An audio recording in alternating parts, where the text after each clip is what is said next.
You are listening to episode 65 of the Peaceful Mind Podcast.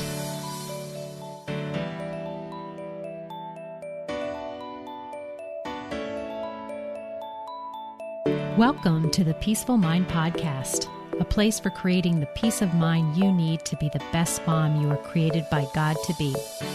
If you want to bring more balance, more joy, and more peace to your motherhood, this is the place for you. I'm your host, certified life coach and Catholic mom, Danielle Teno. In the name of the Father, of the Son, and of the Holy Spirit, let's get started.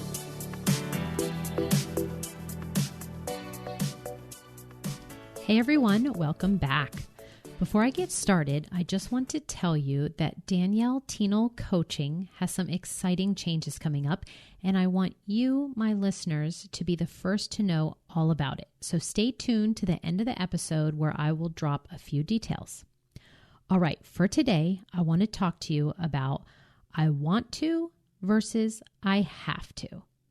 If you've been listening to me for a little while now, you'll know that this isn't the first time that I've talked about this concept that will bring your mind to a more peaceful place, which is always my intent with this podcast.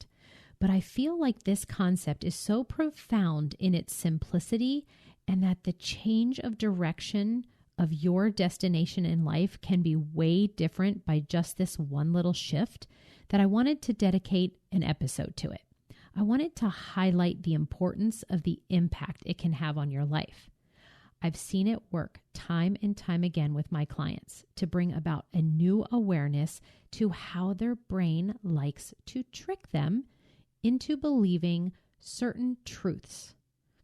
However, we get to learn that these truths happen to be just thoughts that feel like rules that are concrete when in fact we can choose another way that benefits us in a more peaceful way. And that's what we are after. The words I have to and anything that follows it that makes up a thought for us. For example, I have to cook a home-cooked meal every day. Or I have to get my child to soccer practice on time.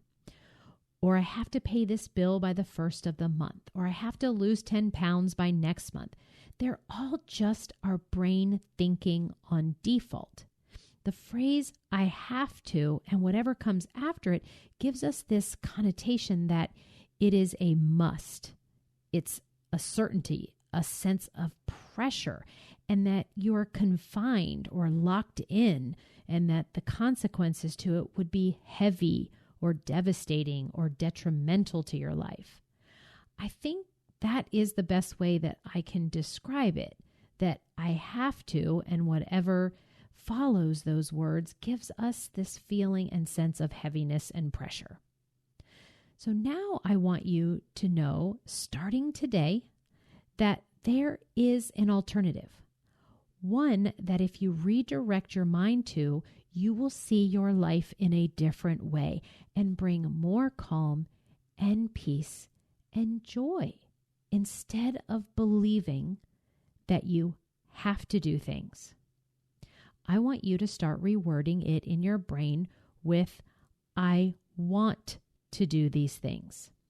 Because really, if you look at the things that make you feel heavy and pressured because you're believing you have to, and you actually take your mind 3 steps down the road further to see what the consequences are of you not doing them, you'll actually look at those consequences and realize, oh, no, I actually want to be doing these things. So I'll lead with the example here of paying taxes. Our brain will tell us that we have to. We have to pay our taxes.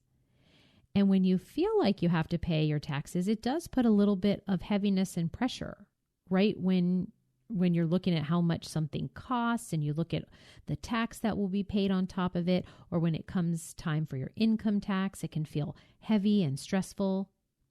However, if you go 3 or 4 steps down the line of you not paying them, you'll find out that you perhaps might get a letter in the mail if you don't pay them, which can lead to, let's say, somebody showing up on your doorstep or even being taken off to jail. So then circle your mind back to actually thinking about how you have to and knowing that you really don't have to pay them, but then you see what consequences happen down the road if you didn't. You now put yourself into the frame of mind that you actually do want to pay your taxes. You actually do want to do those things that ultimately just gets you the consequences that you want, which is not being off into jail. And so I actually truly want to. And when you think I want to pay my taxes, even right now, as I say that, doesn't it feel lighter around the whole subject? So I want to remind you and your brain today that the phrase I want to is an option for you instead of just relying and going back onto default of believing that you have to do certain things. This other way of looking at things tells us that deep down, if given the absolute choice of having to do something or not doing it, you most likely would feel like you want to do it. In some cases, no. In some cases, your answers, you'll realize, you know what? I don't have to do that, and I actually don't want to do that, and so then you don't do it. Okay. But I'm trying to look at the things that your brain is telling you are musts. And I just want you to question that and have you look at it a different way.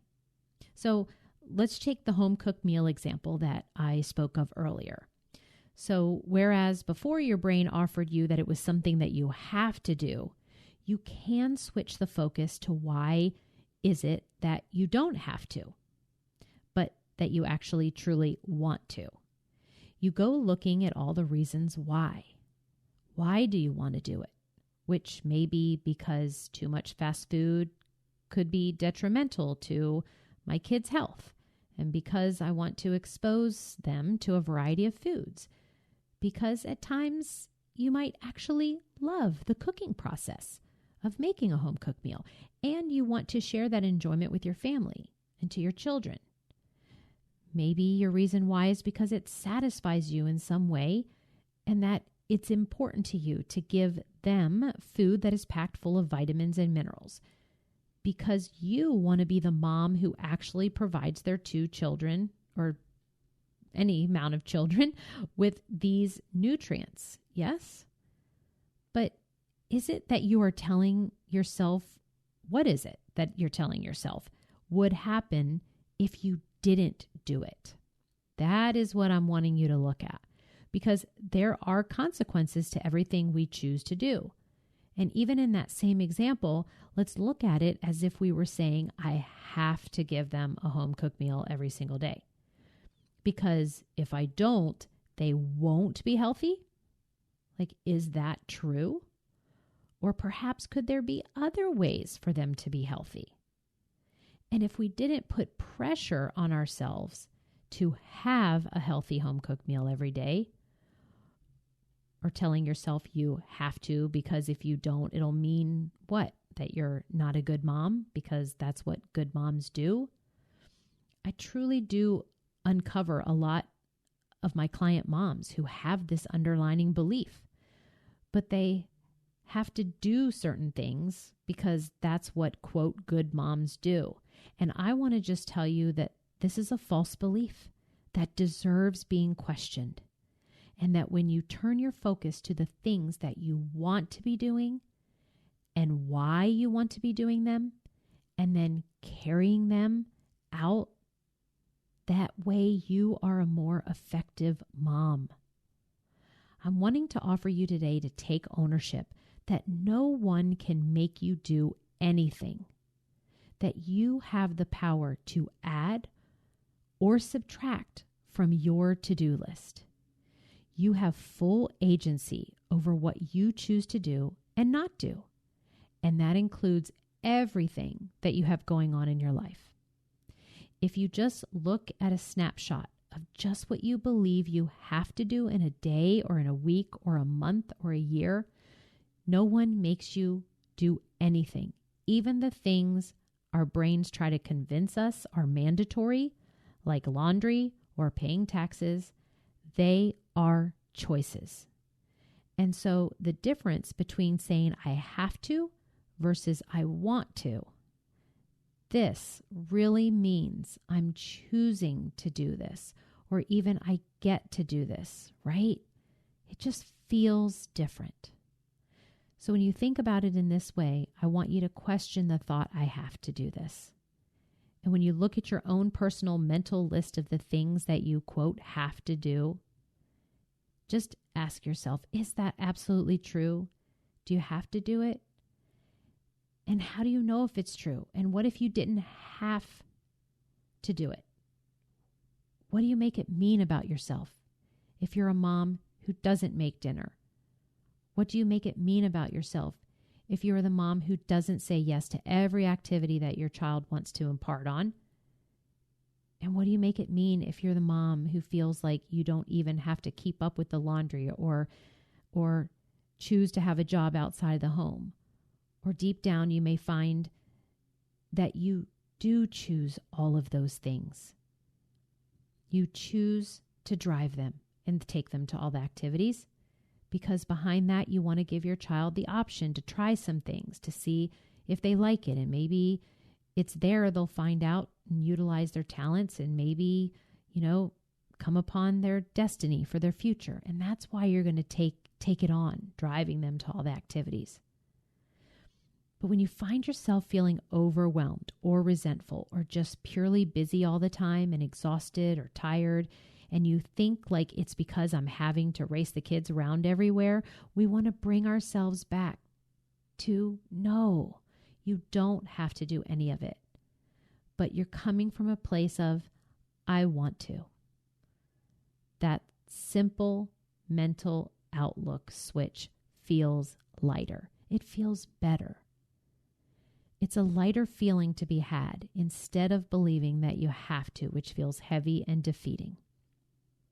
So how I think about my schedule, my time, my business, and my family life is 100% up to me. And knowing this has been such a big game changer for me.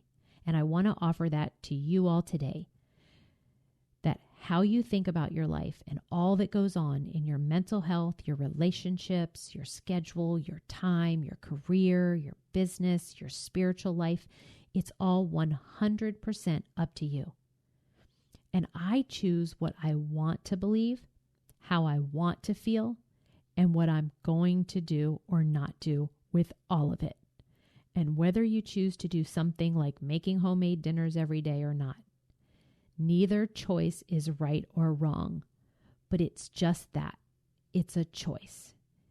The choice you make. And so as you go about your life this coming week, this is what I'd like you to focus on. Catch yourself when you are going about your daily life and all the activities and ask yourself, is this something I want to be doing? And if your brain fights with you and tells you, no, it's something you have to do, and it goes down the road of having to do it because if you don't, then A, B, or C consequence will happen. Just decide if you're willing to have those consequences become a reality for you. And then in that kind of curiosity, maybe you'll decide, no, I don't want those consequences. And I actually really do want to be doing A, B, and C, whatever that is that you've chosen. Just try it and let me know how it changes things for you. Okay, here's a big announcement that I'm so excited to tell you about. I would like to invite you to join me for a new offering that will start in the new year. And that is my group coaching program called Busy to Balanced. All you are looking for to organize your life in a way where you no longer feel out of control, overwhelmed, or at the mercy of your life circumstances, and instead feel in control, full of peace and joy. And of course, in all of the areas of life, you will feel balanced. will be taught in this group. You'll have access to personal life coaching, and the best part is you'll also get the tremendous benefit of being in community with other like-minded moms and get faster progress because of the combined benefit of their transformations too. Right now, the way to get all the details is to still come to a free discovery call with me to sample what coaching looks like and to see if coaching works for you and what it would look like to work with me. So access my schedule and sign up. It's available at daniellethienel.com. But as always, there's a direct link to my schedule to make that call in the show notes here. All right, mamas, let's go out this week and switch our have-tos into want-tos. And I'll talk to you again next week. Thank you for tuning in to today's episode of the Peaceful Mind Podcast. Are you ready to take everything I teach you here and put it to work for your own life? To really learn how to have peace of mind no matter what is happening around you? If so, I'd love to have you as a client. As your coach, this is where you'll get personal and focused time on your own mind using life coaching tools, concepts, and proven life-transforming wisdom, all through a faith-filled lens. To learn more about how we can work together, come on over to daniellethienel.com. There, you'll see how to sign up for a free coaching consult and learn how to get started. Until next time, peace be with you always.